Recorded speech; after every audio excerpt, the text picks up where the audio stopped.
പരീക്ഷ എന്ന് പറയുന്നത് ജീവിതത്തിൻ്റെ ഒരു ഭാഗമാണ്. ഒരാൾ മരിക്കുന്നത് വരെ പല തരത്തിലുള്ള പരീക്ഷകൾ അഭിമുഖീകരിച്ചു കൊണ്ടിരിക്കുമെന്നുള്ളതാണ്. അപ്പോൾ ജീവിതത്തിൽ വിദ്യാർത്ഥികളായിരിക്കുന്ന സമയത്ത് മാത്രമല്ല പരീക്ഷകളുള്ളത്.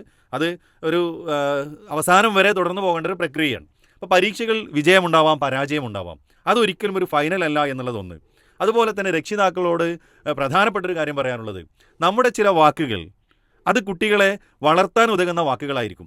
അതുപോലെ തന്നെ മറ്റു ചില സന്ദർഭങ്ങളിൽ നമ്മൾ ഉപയോഗിക്കുന്ന വാക്കുകൾ, അഥവാ നിന്നെക്കൊണ്ടൊന്നും ഒരിക്കലും ഒരു ഗുണം ഉണ്ടാവില്ല, അല്ലെങ്കിൽ നീ ഒന്നും പഠിച്ചിട്ട് കാര്യമില്ല, പരീക്ഷയിൽ എത്രത്തോളം നീ പരിശ്രമിച്ചിട്ട് കാര്യം, നീ വിജയിക്കില്ല, ഇതുപോലുള്ള പല വാക്കുകളും ചിലപ്പോഴെങ്കിലും ഒരു ദേഷ്യത്തിൻ്റെ പേരിലോ അല്ലെങ്കിൽ കുട്ടികൾ മടിയന്മാരായതിൻ്റെ പേരിലോ ഒക്കെ നമ്മൾ പറഞ്ഞു പോകാറുണ്ട്. പക്ഷേ ആ വാക്കുകളായിരിക്കും അവരുടെ മനസ്സിൽ തടഞ്ഞു നിൽക്കുന്നതും.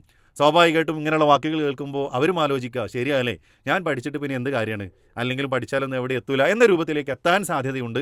അതുകൊണ്ട് പ്രത്യേകിച്ച് ഈ പരീക്ഷ അടുത്ത് നിൽക്കുന്ന ഈ ഒരു പരീക്ഷാ കാലഘട്ടങ്ങളിൽ, പരീക്ഷാ സമയത്ത് വളരെ നല്ല രൂപത്തിലുള്ള വാക്കുകളും പ്രവർത്തനങ്ങളും രക്ഷിതാക്കളുടെ ഭാഗത്തുനിന്നും അധ്യാപകരുടെ ഭാഗത്തുനിന്നും ഉണ്ടാവണമെന്നാണ് പറഞ്ഞത്.